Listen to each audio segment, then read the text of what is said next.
మీరు జాతి కోసం పోరాడుతున్నారు కాబట్టి అడుగుతున్నాను. మీ జాతిలో వ్యక్తి ఎవరైనా ముఖ్యమంత్రి అయ్యే అవకాశాలు ఉన్నాయంటారా 2019కి పరిస్థితులు? అది నేను చెప్పలేను సార్, ఇంకా చెప్పలేం కష్టం.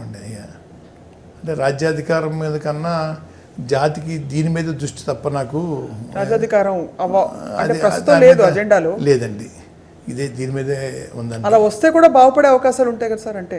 అంటే మామూలుగా రాజ్యాధికారం, మహిళలకు రిజర్వేషన్లు అన్నా ఎందుకు కోరుకుంటారంటే ప్రాతినిధ్యం ఉంటే కొంత పరిస్థితులు బాగుపడతాయేమో అని. మాకు ఫస్ట్ ఎజెండాలో ఫస్ట్ పాయింట్ మొత్తం బీసీలో కలపడమే సార్. ఆ తర్వాత మిగతా విషయాలు తర్వాతే వస్తాయి. దాని మీద ఇది బైపాస్ చేసేసి మనం స్వార్థానికి వాడుకోకూడదండి, స్వార్థానికి వాడుకోకూడదండి, జాతిని అమ్మేయకూడదండి, జాతిని తాకట్టు పెట్టకూడదండి, నేను దేనికి లొంగిపోకూడదండి, డబ్బుకో పదవుకో లొంగిపోయి జాతిని నాశనం చేయకూడదు.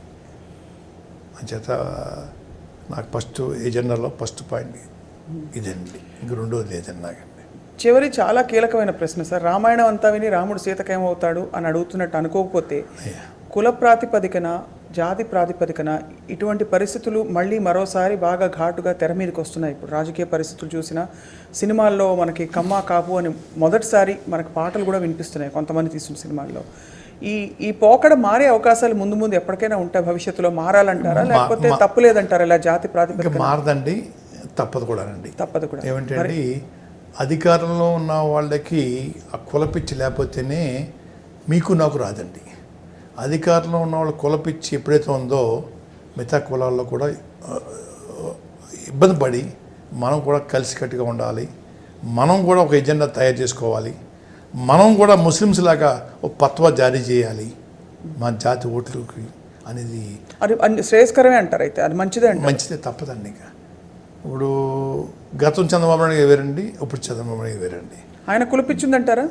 గతంలో తక్కువ అండి, ఇప్పుడు 100కి 1000 టైమ్స్ కులపిచ్చి పెరిగిపోయిందండి. కింద నుంచి పైదాకా కులపిచ్చి తప్ప రెండో పని లేదండి. అది కూడా అండి సామాన్యుల కోసం ప్రేమ లేదని ఆయన మీద, ఆయనకి వాళ్ళ కులంలో కూడా అండి డబ్బు లక్షాధికారిని కోటేషన్ చేయడం, అప్పుడు కోటేషన్ చేయడం దేనికోసం అండి?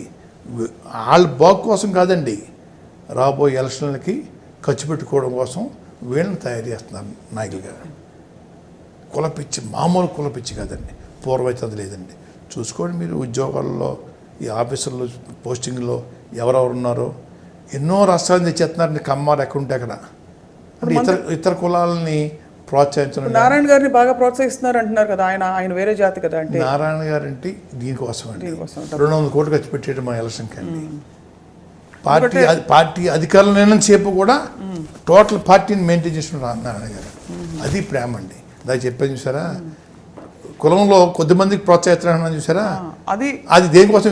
ఉపయోగించుకోవడం కోసం, డబ్బు కోసం అండి, ప్రేమ కాదండి. నారాయణ గారు పార్టీ ఆఫీస్ నడపడం అయినండి, అధికారులు లేనంత సేపు నడిపింది అయినండి. మొన్న 200 కోట్లు ఖర్చు పెట్టాడు నారాయణ గారు అండి